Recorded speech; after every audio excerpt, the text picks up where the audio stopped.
नमस्कार बच्चों, CCA online class में आपका स्वागत है। आज का अपना चैप्टर है भवानी प्रसाद मिश्र घर की याद। इनकी पोएम है, वो हम आज पढ़ेंगे। भवानी प्रसाद मिश्र का जीवन परिचय के बारे में पढ़ेंगे हम। इनका जन्म हुआ सन 1913 में टिगरिया गांव, होशंगाबाद, मध्य प्रदेश में। इनकी प्रमुख रचनाएं हैं सतपुड़ा के जंगल, सन्नाटा, गीत फरोश, चकित है दुख, बनी हुई रस्सी, खुशबू के शिलालेख, अनाम तुम आते हो, इदम न मम आदि। इनको प्रमुख जो सम्मान मिले, प्रमुख सम्मान है साहित्य अकादमी, मध्य प्रदेश शासन का शिखर सम्मान, दिल्ली प्रशासन का गालिब पुरस्कार एवं पद्मश्री से अलंकृत। ये इनको पुरस्कार प्राप्त हुए हैं। इनकी मृत्यु सन 1985 में इनकी मृत्यु हुई। लेखक सहज लेखन और सहज अभिव्यक्ति का नाम है भवानी प्रसाद मिश्र। सहज यानी आसानी के साथ लिखा जाने वाला और आसान व्यक्तित्व, सरल व्यक्तित्व वाले व्यक्ति थे भवानी प्रसाद मिश्र। कविता और साहित्य के साथ साथ राष्ट्रीय आंदोलन में जिन कवियों की सक्रिय भागीदारी थी उनमें ये प्रमुख हैं। गांधीवाद पर आस्था रखने वाले मिश्र जी ने गांधी वाङ्मय के हिंदी खंडों का संपादन कर कविता और गांधी जी के बीच सेतु का काम किया। गांधी का पर आस्था मतलब गांधी जी पर इनको आस्था थी और इन्हीं के उन्होंने हिंदी खंड का संपादन भी इन्होंने किया है।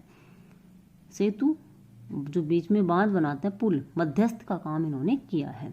भवानी प्रसाद मिश्र की कविता हिंदी की सहज लय की कविता है। सहज यानी सरल लय की कविता है। इस सहजता का संबंध गांधी के चरखे की लय से भी जुड़ता है। जिस प्रकार गांधी जी चरखा चलाया करते थे सहज रूप से, सरल रूप से, बिना किसी मनोविकार के, इसलिए उन्हें कविता का गांधी भी कहा जाता है। ये आपके लिए मोस्ट बात हो गई कि कविता का गांधी किस कवि को कहा जाता है। भवानी प्रसाद मिश्र को कविता का गांधी कहा जाता है। मिश्र जी की कविताओं में बोलचाल की गद्यात्मकता से लेकर वाक्य विन्यास को ही कविता में बदल देने की अद्भुत क्षमता है। उन्होंने गद्य, जो आप कहानियाँ पढ़ते हो उसी की तरह उन्होंने कविताएं लिखने का उनमें अद्भुत क्षमता थी। इसी कारण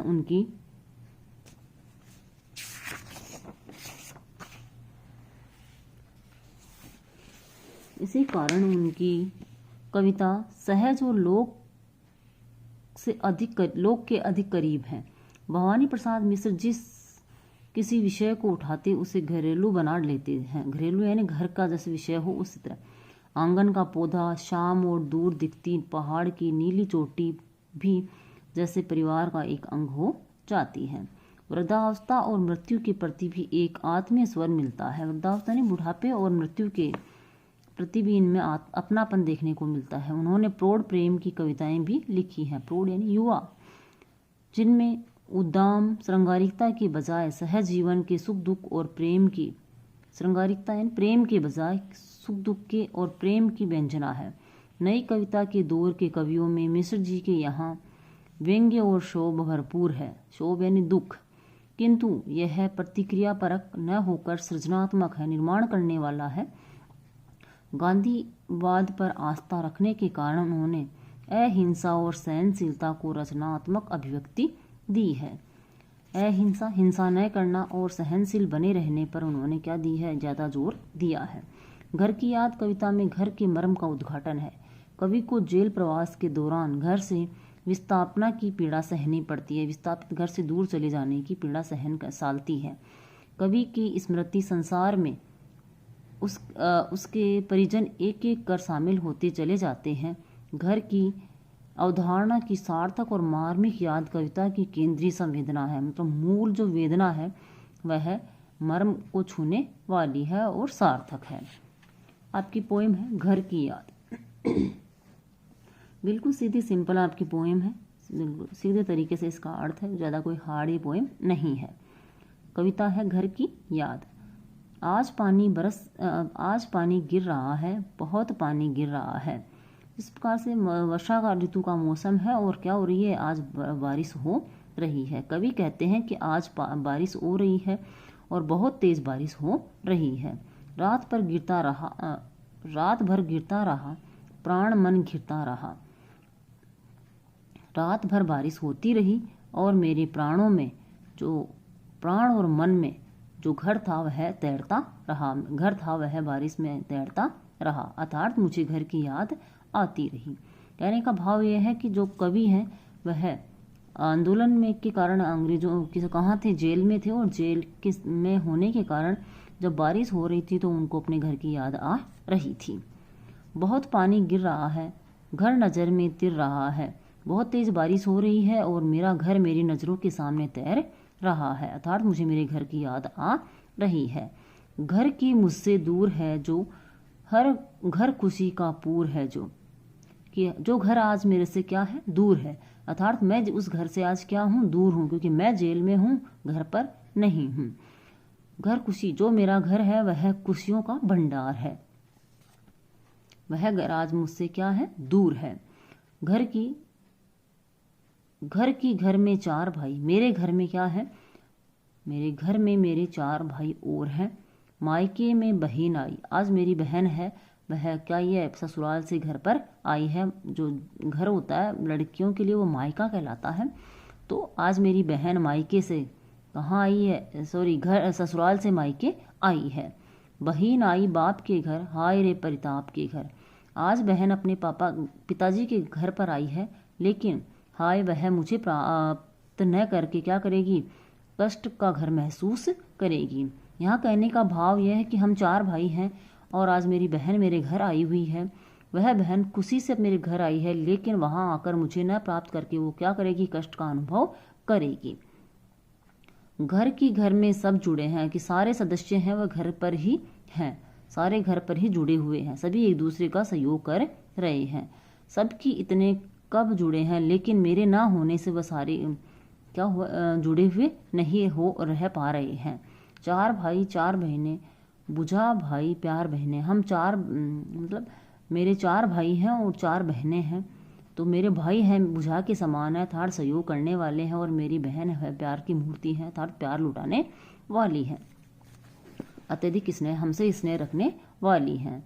और माँ बिन पढ़ी मेरी, दुख में वह गड्डी मेरी।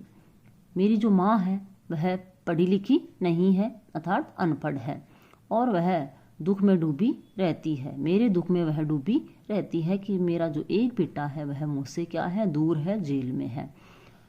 माँ की जिसकी गोद में सिर रख लिया तो दुख नहीं फिर। वह माँ ममतामयी माँ है, जिसकी गोद में एक बार सिर रख लिया जाए तो कोई दुख भी नहीं रहता, अर्थात माँ के द्वारा अपनी संतान के सारे दुख दूर कर दिए जाते हैं। माँ की जिसकी स्नेह धारा का यहाँ तक भी पसारा।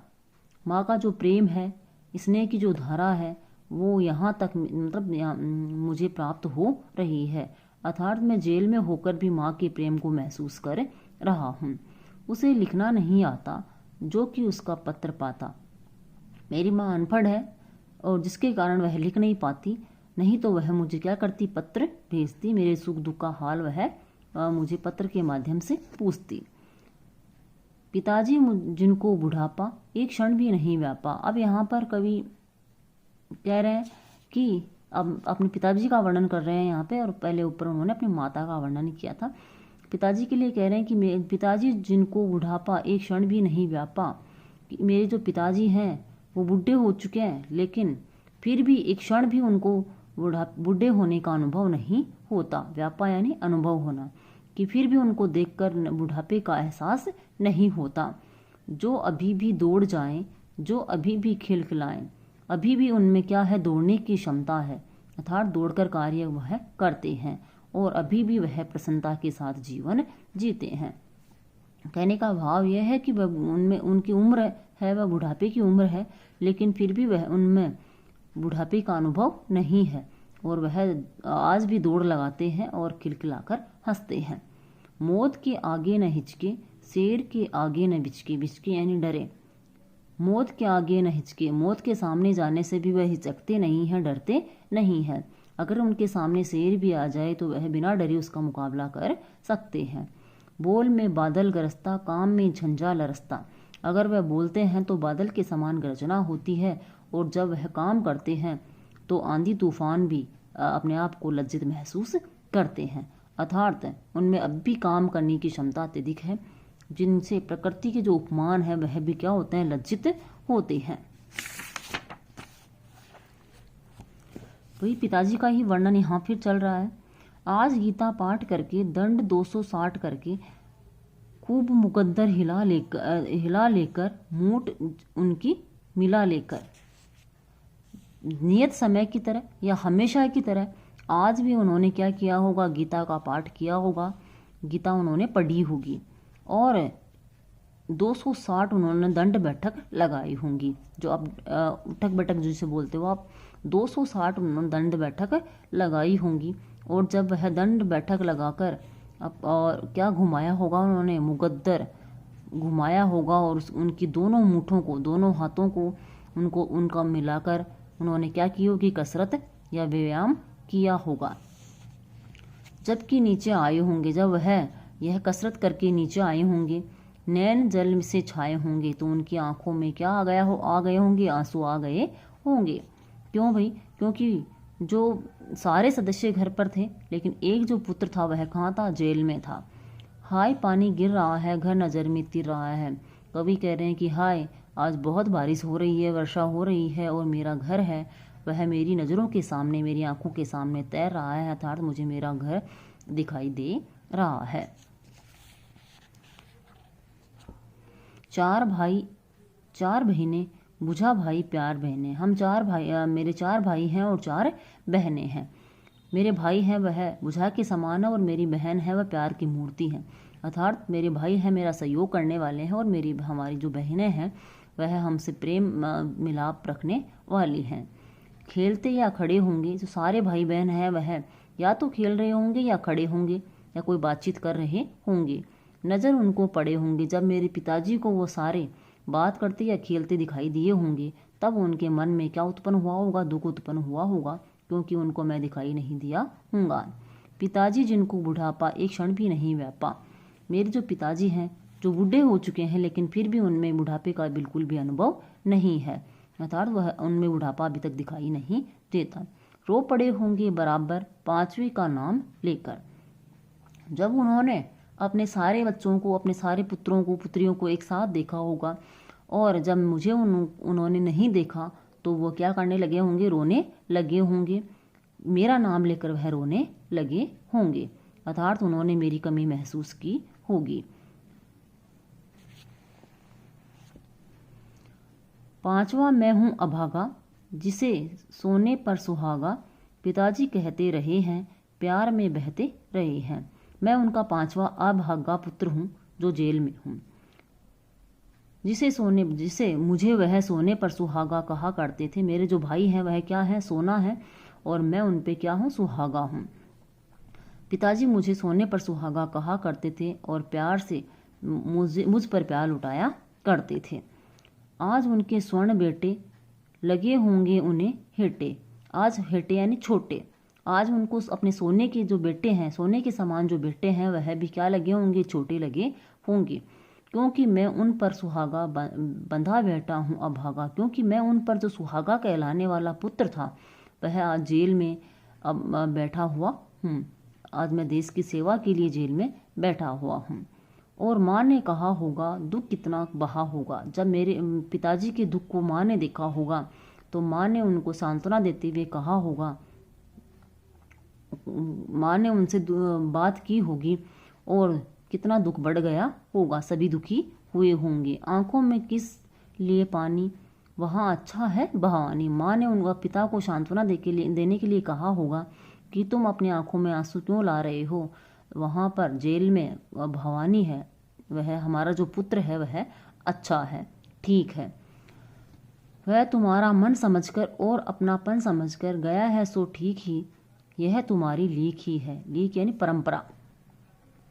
कवि कह रहे हैं, भवानी प्रसाद मिश्र कह रहे हैं कि माँ है वह पिताजी को समझा रही है कि वह आपके मन की बात को समझकर और आपको अपना मानकर ही तो वह जेल गया है, आपका नाम रोशन करने के लिए तो वह जेल गए हैं।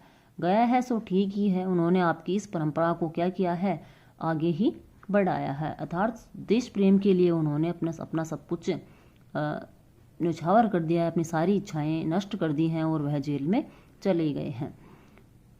पाँव जो पीछे हटाता कोख को मेरी लजाता। अगर वह जेल में नहीं जाते, देश की सेवा नहीं करते, तो वह मेरी कोख को ही लज्जित करते। मेरा जो दूध है, मेरे सम्मान को ही वह लज्जित करते। इस तरह हो न कच्चे, रो पड़ेंगे और बच्चे। अगर तुम ही इस तरह हिम्मत हार जाओगे तो बाकी बच्चे भी रोने लगेंगे। कौन कह रहा है? माँ कह रही है माँ कह रही है भवानी प्रसाद मिश्र के पिता को, कवि के पिता को माँ कह रही है। पिता ने कहा होगा, हाय कितना सहा होगा। पिताजी ने आगे बात कही होगी और कितने दुख को सहन किया होगा। मैं रोता कहाँ हूँ, धीर में खोता कहाँ हूँ। माँ से पिताजी ने कहा होगा कि मैं रो नहीं रहा, ना ही मैं धैर्य खो रहा हूँ, अर्थात मैं अपने धैर्य को नष्ट नहीं कर रहा हूँ। हे सजीले हरे सावन। अब यहाँ कवि है वह प्रकृति को, सावन को संबोधित, क्योंकि बारिश हो रही है और बारिश के समय सावन को संबोधित करते हुए वह कह रहे हैं है कि हे सुंदर सावन, कि हे मेरे पुण्य पावन, हे मेरे पवित्र और सजीले सावन, तुम बरस लो वे न बरसे। कि तुम तो बरसात कर लो लेकिन मेरे माता पिता के आंसू, आंखों से आंसू न बरसे। पांचवें को वह न तरसे और पांचवें पुत्र के लिए वे न तरसे। पांचवें पुत्र का वह इंतजार न करे, उसके लिए वह दुखी न हो। मैं मजे में हूँ, सही हूँ, घर नहीं हूँ, बस यही है। मैं अब जेल में क्या हूँ? मजे में हूँ। जेल में मैं सही स्थिति में हूँ, बस केवल घर पर ही मैं नहीं हूँ। किंतु यह बस बड़ा बस है, इसी बस में सब विरस है, रसहीन है। कि यह जो बस है कि मैं बस जेल में हूँ, घर पर नहीं हूँ, यह बस सबसे बड़ी वस्तु है और यही रस से हीन है। किंतु उनसे यह न कहना, उन्हें देते धीर रहना। लेकिन तुम ये मत कहना कि मैं अपने घर आने के लिए क्या हूँ, बेताब हूँ, रस से हीन जेल में मैं जीवन व्यतीत कर रहा हूँ। यह बात तुम अपने मेरे माता पिता से मत कहना। उनको तुम धैर्य बंधा कर रखना कि मैं वहाँ पर ठीक हूँ, अच्छा हूँ। उन्हें कहना लिख रहा हूँ, उन्हें कहना पढ़ रहा हूँ। उन्हें मेरे माता पिता को बताना कि मैं जेल में लिख रहा हूँ, पढ़ रहा हूँ, पढ़ाई कर रहा हूँ, लेख लिख रहा हूँ, काम करता हूँ कि कहना, नाम करता हूँ कि कहना। मैं जेल में सारे दिन काम करता रहता हूँ और आपका नाम रोशन करता रहता हूँ। चाहते हैं लोग कहना, मत करो कुछ सो कहना। लोग कहते हैं कि तुम जेल में आने का कुछ भी शोक मत करो, दुख प्रकट मत करो। और कहना, मस्त हूँ मैं, काटने में व्यस्त हूँ मैं। अपने सावन को संबोधित करते हुए कह रहे हैं कि तुम जाकर कहना मेरे माता पिता से कि मैं मस्त हूँ, मैं हर तरह से खुश हूँ और हमेशा सूत काटने में लगा रहता हूँ। जिस प्रकार से गांधी जी का चरखा चलाने में मैं व्यस्त रहता हूँ। वजन 70 शेर मेरा, 70 किलो मेरा वजन है और भोजन ढेर मेरा, और मैं भरपूर भोजन करता हूँ। कूदता हूँ, खेलता हूँ, दुख डटकर ठेलता हूँ। मैं खेलता कूदता रहता हूँ और दुखों का डटकर सामना करता रहता हूँ। और कहना, मस्त हूँ मैं, यो न कहना अस्त हूँ मैं। उनको बताना कि मैं वहाँ पर सुख समृद्धि से जीवन जी रहा हूँ। ये मत बता देना कि मैं वहाँ पर अस्त हूँ, मतलब कमज़ोर हो गया हूँ, दुखी हो रहा हूँ। हाय रे ऐसा न कहना कि वैसा न कहना। हे सावन, हे पुण्य सावन, तुम ऐसा वैसा जाकर कुछ भी मत कह देना, अर्थात मेरे दुख का वहाँ पर बखान मत कर देना। कह न देना जागता हूँ, आदमी से भागता हूँ। यह मत बता देना कि मैं रातों को जागता रहता हूँ, अर्थात मुझे जेल में नींद नहीं आती और आदमी से मैं मिलने से डरता हूँ, क्योंकि मैं जेल के आदमियों से डरता हुआ दूर ही बनाए रखता हूँ। कह न देना मौन हूँ मैं, खुद न समझूँ कौन हूँ मैं ये मत बता देना कि मैं जेल में किसी से बात नहीं करता और मैं दुख के कारण अपने आप को ही भूल गया हूँ, खुद को ही नहीं समझ पा रहा हूँ। देखना कुछ बक न देना, उन्हें कोई शक न देना। हे सावन, हे पवित्र पावन सावन, सजीले सावन, तुम जाकर कुछ कह मत देना, बक मत देना और उनको कोई शक मत होने देना, कि उनको कोई शंका न हो जाए कि मेरा पुत्र वहाँ पर दुखी है। हे सजीले हरे सावन, कि मेरे पुण्य पवित्र पावन, तुम बरस लो वे न बरसे, पांचवें को वे न तरसे। हे सजीले हरे और पवित्र सावन, तुम तो बारिश कर लो, तुम तो लगातार बरसते रहो, लेकिन कभी मेरे माता पिता को मेरे कारण क्या नहीं होना पड़े, दुखी नहीं होना पड़े, और उनकी आंखों से आंसू न बहे। इसलिए हे सजीले सावन, तुम जाकर मेरी वास्तविक स्थिति उनको मत बताना। इस प्रकार आपका जो चैप्टर है भवानी प्रसाद मिश्र का, वह आप घर की याद पोएम जो आपकी है वह पूरी हुई। धन्यवाद।